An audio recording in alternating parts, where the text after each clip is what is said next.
Észrevetted biztos, hogy bejársz a munkahelyedre évek óta, és éppen csak túlélsz abból a fizetésből, amit jobb esetben napi 8, de rosszabb esetben 12 órádért kapsz. Elérsz egy életszínvonalat, és ott megragadsz.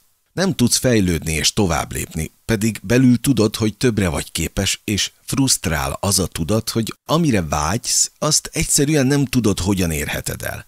Az alkalmazotti lét velejárója sajnos, hogy az időnket adjuk el pénzért. Ebből kifolyólag, amit elérhetsz, annak van egy határa, hisz véges az, amit időben egy nap dolgozni tudsz. Lehetetlen a nap 24 órájában eredményesen tevékenykedni folyamatosan. Belegondoltál már abba, hogy a megvásárolt dolgokért tulajdonképpen az életidőddel fizetsz?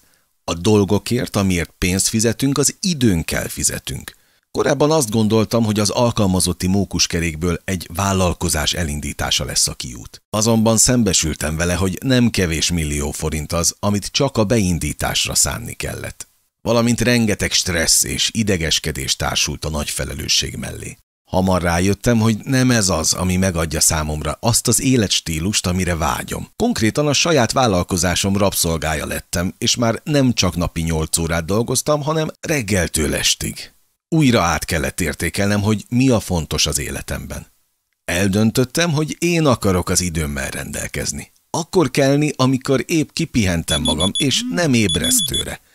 Azt tenni, amit szeretnék, amihez kedvem van. Azokkal, akikkel lenni akarok, és ott, ahol akarok. Idő és pénz ne legyen akadály, ezek ne befolyásolják a döntésemet. Számomra ez jelenti azt, szabadabbnak lenni. Hogy mi kell ehhez az életstílushoz? Elárulom. Forrás alapú jövedelem. Van pár mód arra, hogy ilyen bevételre tegyünk szert. Arra bátorítalak, hogyha te is szeretnél többet kihozni az életedből és változtatni, valamint rád férne egy-két ötlet, tipp ezzel kapcsolatban, akkor regisztrálj itt.